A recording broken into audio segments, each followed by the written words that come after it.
You're watching Foxtecc, and in this video, I'll show you how to stop your iPad from receiving messages that are meant for your iPhone. If your messages keep showing up on both devices and you want to keep them separate, here's exactly how to do that. First, start on your iPhone, open the Settings app, then tap Messages.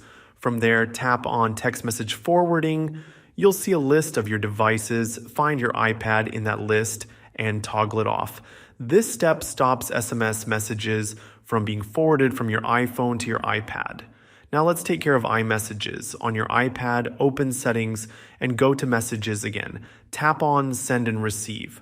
Under the section labeled, you can receive iMessages to and reply from. You'll see your phone number and maybe some email addresses. Just uncheck your phone number. That removes your iPhone's number from iMessage on the iPad, so messages won't sync over anymore. If you want to completely stop all messaging on the iPad, you can also sign out of iMessage entirely. Just tap your Apple ID at the top of the Messages settings screen and choose to sign out.